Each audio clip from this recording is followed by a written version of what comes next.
Vous avez des difficultés à faire entrer votre chat dans son panier de transport. Je vais vous expliquer pourquoi c'est une source de stress et comment on va faire pour rendre cet objet encore plus rassurant. Alors les chats et les paniers de transport, c'est pas toujours évident. D'un côté, vous avez des choses très inhabituelles autour du panier de transport. Vous avez des bruits anormaux, vous avez une odeur anormale, vous avez des déplacements qui vont engendrer des secousses et tout ça, le chat, quand c'est inhabituel et que c'est pas le confort de la maison, ça génère du stress et de la peur.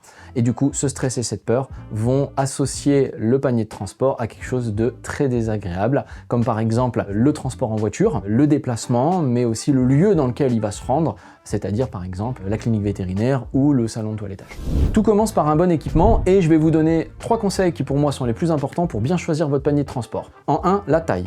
Il faut qu'il soit ni trop petit ni trop grand, suffisamment pour que votre chat puisse se retourner à l'intérieur ou s'asseoir dans de bonnes conditions. Deuxième possibilité, le fait que votre chat puisse sortir, qu'on puisse ouvrir la cage par le haut, par le dessus.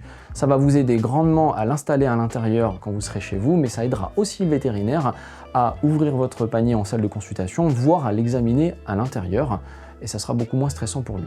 Troisième critère très important, la structure. Je vous invite à avoir un panier de transport avec une structure rigide.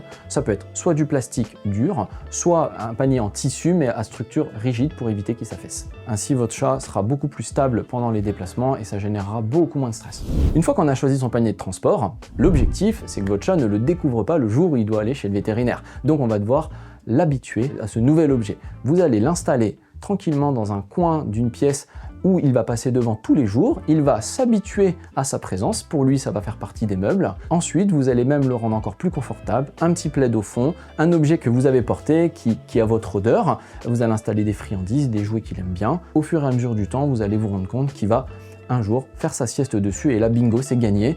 Votre chat a compris que c'était un objet familier et il ne sera pas du tout stressé le jour où vous aurez besoin d'aller chez le vétérinaire. Pour préparer son transport, on va d'abord préparer son panier. On va installer un petit plaid ultra confortable, ultra moelleux. Si on a peur d'un accident, on va doubler d'une alaise ou d'une serviette éponge. Et ensuite, pour le transport, on va préparer un petit plaid, une petite couverture qu'on va mettre par-dessus, ça va faire un effet un peu cocon, un petit peu rassurant dans la pénombre. Pour le déplacement, je vous conseille fortement de tenir votre panier plutôt en dessous, ça limite les secousses en marchant.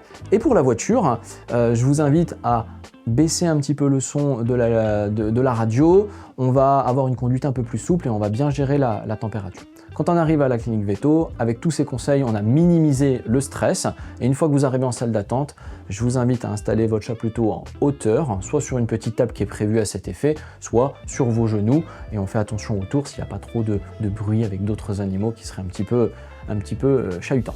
Une fois qu'on revient à la maison, on va préparer notre panier de transport pour la prochaine utilisation. On va nettoyer toutes les odeurs qui peuvent être liées au stress ou aux accidents. On va utiliser plutôt de l'eau et un savon doux assez neutre pour retirer tout ça. On évitera les produits agressifs comme l'eau de javel ou les ammonium quaternaire, le sanitol. On va réinstaller un petit plaid moelleux à l'intérieur et on repositionne le panier à l'endroit où il était avant, tout prêt pour la prochaine utilisation. Les paniers de transport et les chats, c'est un sujet qui n'est pas évident, mais appliquez tous les conseils que je viens de vous donner depuis le choix du panier jusqu'au transport chez votre vétérinaire et vous limiterez au maximum le stress que va pouvoir générer tout ça chez votre chat. Si vous souhaitez d'autres astuces comme celle-ci ou d'autres conseils sur votre chat, abonnez-vous à la chaîne YouTube Mon Chat et Moi.